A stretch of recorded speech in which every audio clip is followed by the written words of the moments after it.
ভবন প্রাঙ্গণে অনুষ্ঠিত হয়। আপনারা দেখছেন পিবিএন বাংলা নিউজ। এই উপলক্ষে দলীয় পতাকা উত্তোলন করেন দলের মণ্ডল সভাপতি তরুণ কুমার দাস।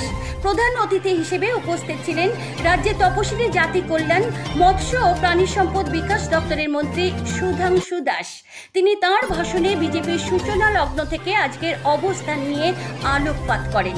অনুষ্ঠানে দলের প্রবীণ কার্যকর্তা গজেন্দ্র কুমার ধর ও প্রভাস চন্দ্র বণিককে বিশেষ সম্মান জ্ঞাপন করা হয়, যা ওই নতুন ব্রিজের তলা দিয়ে যায়। ব্রিজ কিভাবে উপরে উঠে যায় তাও প্রত্যক্ষ করেন প্রধানমন্ত্রী। ফ্ল্যাগ অফ করেন রামেশ্বরম তাম্বারাম ট্রেনটিরও।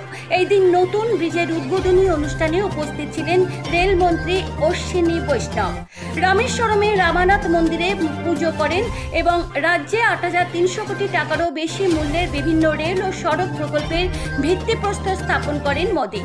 রেলপথ মন্ত্রকের মতে তামিলনাড়ুর পথ প্রণালী জুড়ে অবস্থিত ২.০৭ কিলোমিটার দীর্ঘ এই সেতুটি ভারতের প্রকৌশল দক্ষতা এবং পরিকাঠামো উন্নয়নের প্রমাণ হিসেবে দাঁড়িয়ে।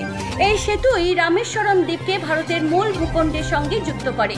রেল মন্ত্রকের অধীনে নবরত্ন public sector rail Vikas Nigam limited দ্বারা ৭০০ কোটি টাকারও বেশি ব্যয়ে নির্মিত এই সেতুটিতে রয়েছে ৭২.৫ মিটারের নেভিগেশনাল স্প্যান, যা উল্লম্বভাবে ১৭ মিটার পর্যন্ত উঠে যেতে পারে, যাতে জাহাজগুলি নিরাপদে নিচ দিয়ে যেতে পারে। সেতুতে আছে দুটি রেলপথ, যদিও বর্তমানে একটি লাইন ট্রেন চলাচলের যোগ্য। নতুন এই সেতু দিয়ে ৭৫ কিলোমিটার প্রতি ঘন্টায় ছুটতে পারে ট্রেন।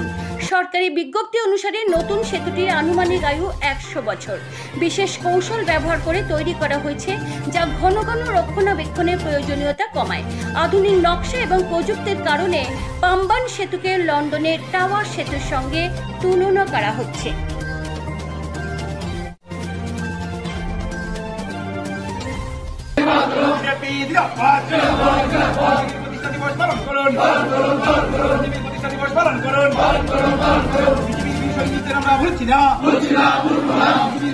আমরা